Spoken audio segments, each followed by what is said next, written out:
Assalamualaikum warahmatullahi wabarakatuh. Jumpa lagi di channel Bedah Ilmu. Kali ini kita membahas api sejarah jilid pertama dengan memasuki episode ke-9. Judul yang akan kita bahas adalah reinterpretasi keislamisasi sejarah Indonesia, dan kita telah memasuki pembahasan yang ketiga.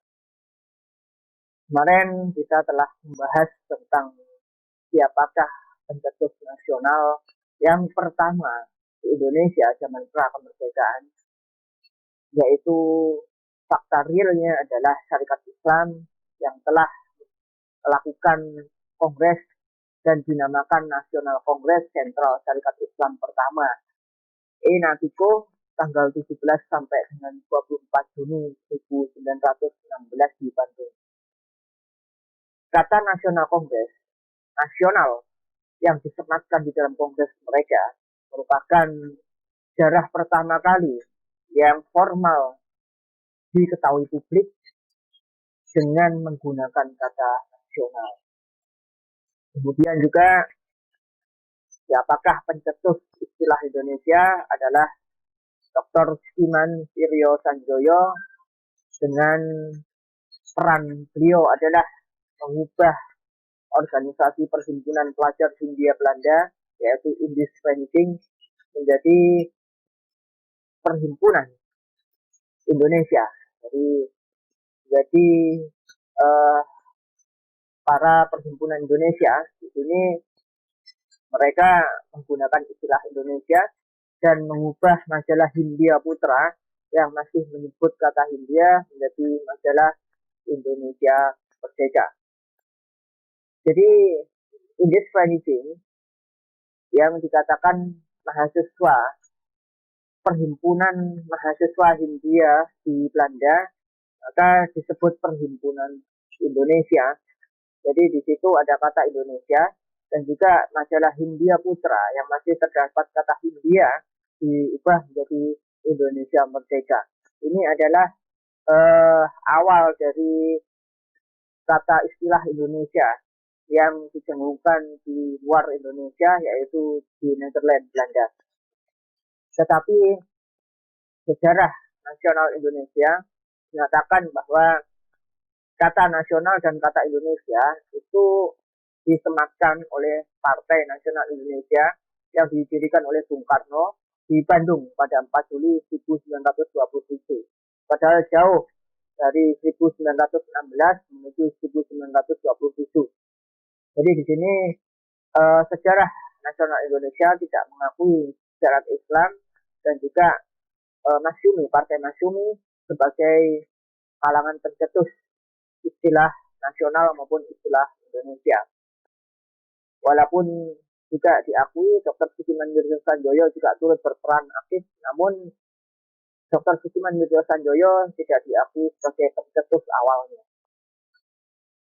Lanjut kita membahas tentang istilah nasional dan Indonesia yang kemudian dipertanyakan oleh ketua atau perwakilan Perhimpunan Para Ulama di Jawa Barat, yaitu istilah nasional yang dicetuskan oleh Syarikat Islam dan istilah Indonesia yang dicetuskan oleh Dr. Siman Wiryo Sanjoyo dari Partai Masyumi, dan juga beliau juga aktif dahulunya di Syarikat Islam. Ini mengapa kok tidak diakui di dalam sejarah bangsa? Yang diakui di dalam sejarah bangsa, pencetus istilah nasional dan istilah Indonesia justru Partai Nasional Indonesia di Bandung tanggal 4 Juli 1927 oleh Bung Karno, yang jaraknya itu adalah 11 tahun. 11 tahun setelah Nasional Kongres Inatiko 1916. Bahkan di sini peranan Nasional Kongres Sentral Syarikat Islam pertama Inatiko ini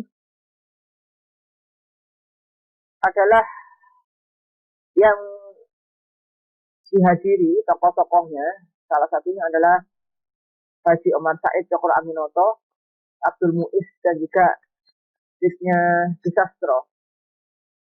Di sini Nasional Kongres Syarikat Islam Enatiko membahas tentang Jalbastur. Jalbastur itu adalah menuntut pemerintahan mandiri. Artinya apa menuntut pemerintahan mandiri? Secara tidak langsung, para tokoh-tokoh syarikat Islam itu menuntut kepada Belanda kemerdekaan. Hingga syarikat Islam merupakan partai yang pertama atau perhimpunan Indonesia, perhimpunan nasional yang pertama untuk menuntut kemerdekaan Republik Indonesia di Kongres Sentral Syarikat Islam pertama Enatiko tahun 1916 Masehi. Jadi Jalbastur ini sudah didengungkan tahun 1916 Masehi. Namun di dalam sejarah nasional Indonesia yang kita kenal sekarang, Jalbastur atau kependengungan kepada pemerintah Belanda yang menuntut Indonesia merdeka itu justru disampaikan oleh dua versi. Yang pertama adalah oleh Insinyur Soekarno, yang kedua adalah oleh Sutarjo. Jalbastur yang disampaikan oleh para tokoh syarikat Islam, yaitu Hos Cokro Aminoto, Abdul Muiz, dan juga Wisnu Sutarjo ini tidak diakui di dalam sejarah nasional Indonesia. Justru yang diakui adalah Bung Karno, di mana versi Jalbastur menurut sejarah Indonesia yang pertama adalah oleh Bung Karno yang disampaikan oleh beliau di Gedung Pengadilan Kolonial Bandung tahun 1929 Masehi. Di sini ada versi kembali tahun 1936. Jalbastur dituntut oleh Sutarjo, Karto Hadikusumo, karena Sutarjo ini melihat ketidakpuasan rakyat terhadap Gubernur Jenderal Sugeng. Sehingga Sutarjo mencoba membuat sebuah petisi yang dituliskan untuk Ratu Wilhelmina di Belanda pada tanggal 15 Juli 1936 dan ditandatangani oleh beberapa tokoh lainnya. Di sejarah Indonesia disampaikan dua ini. Tetapi yang tadi, yaitu National Congress Enatiko 1916 Masehi di Bandung, yang diprakarsai oleh Hos Cokro Aminoto, Abdul Muiz, dan kawan-kawan, yang di dalam naungan syarikat Islam tidak dituliskan di sejarah Indonesia. Lantas pertanyaan yang mengherankan Profesor Dr. Ali Rahman MA adalah masalah terkait Budi Utomo. Setiap tanggal 20 Mei kita peringati Hari Kebangkitan Nasional. Karena terinspirasi oleh gerakan Budi Utomo, yaitu hari lahirnya Budi Utomo, tanggal 20 Mei 1908 Masehi. Padahal Budi Utomo ini hakikatnya adalah menolak cita-cita persatuan Indonesia. Budi Utomo ini sampai dengan Kongres Budi Utomo 1928 di Solo, Budi Utomo tetap tidak berkenan untuk mewujudkan persatuan Indonesia. Budi Utomo landasannya lebih kepada Jawanisme. Indonesia harus didasarkan atas budaya Jawa, harus didasarkan atas falsafah Jawa. Bahkan dituntut bahasa Indonesia, bahasa negara yang dimaksud adalah bahasa Jawa. Tetapi ini ditolak. Siapa yang menolak? Ini akan kita bahas di jilid kedua.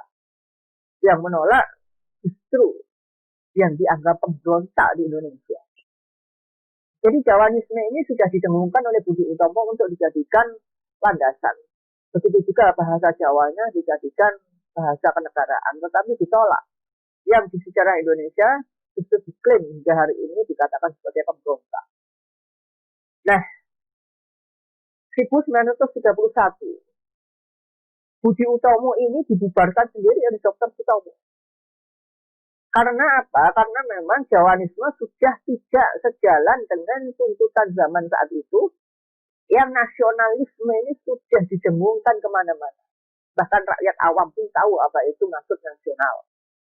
Karena apa? Karena para ulama-ulama yang pada saat itu mengerti sepak terjang Hos Cokro Aminoto dan kawan-kawan di Syarikat Islam, turut menyebarkan kepada masyarakat di kajian-kajian, di mimbar-mimbar, dan juga di rapat-rapat formal. Para masyarakat mereka mendengar di surau-surau pada saat Jumatan, pada saat kajian di atas mimbar maupun tidak di atas mimbar. Ini sangat cepat sekali tersebar oleh masyarakat apa makna nasional dan apa makna Indonesia. Jawanisme yang diusung di Utomo sudah tidak lagi dianggap baik oleh kalangan elit maupun oleh kalangan masyarakat. Maka dari itu Dr. Sutomo membubarkan pada tahun 1931. Dan pada saat itu sudah berhembus cita-cita nasionalisme dan persatuan Indonesia.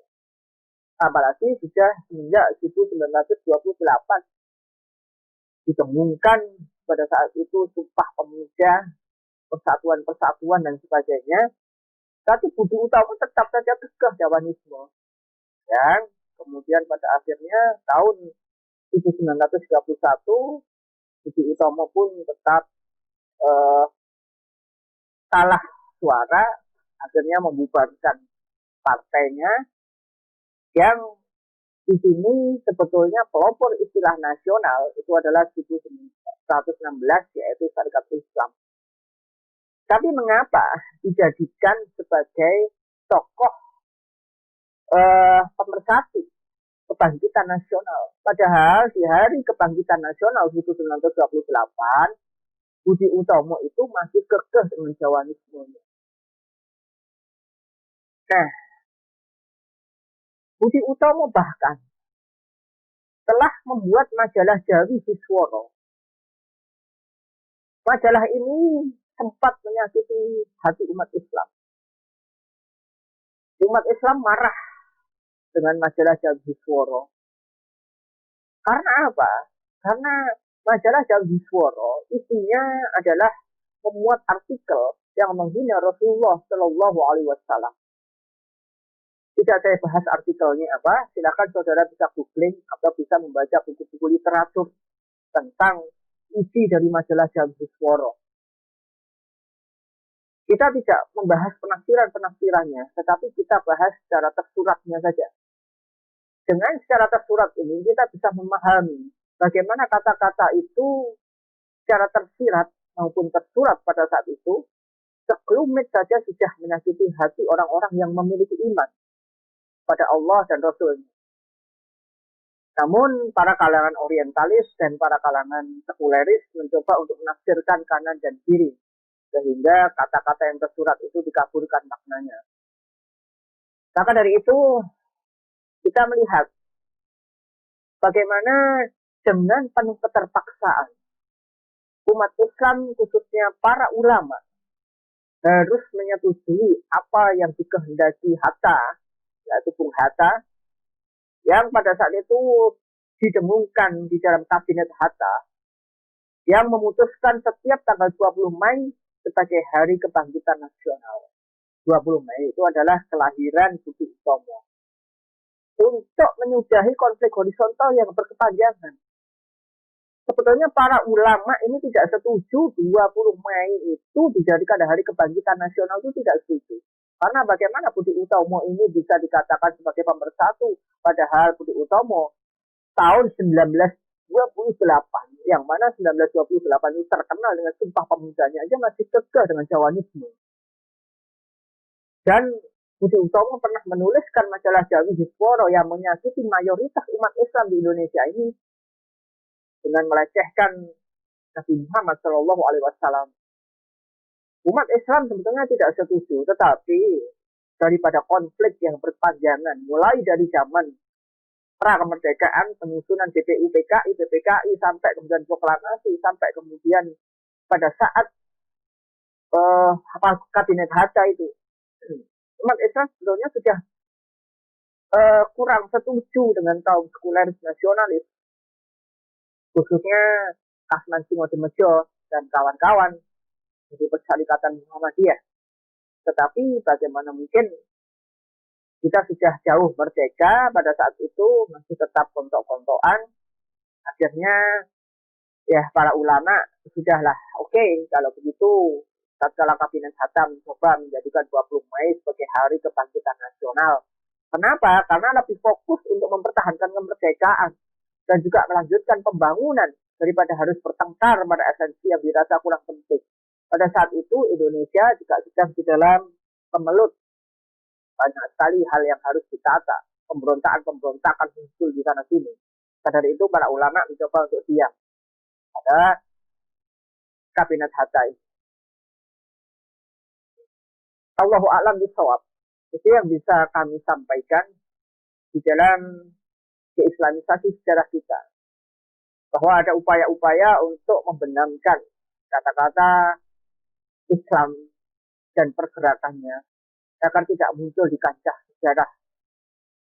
Di mana paling tidak Islam ini adalah bagaimana untuk hanya sebagai pengikut, bukan pencetus.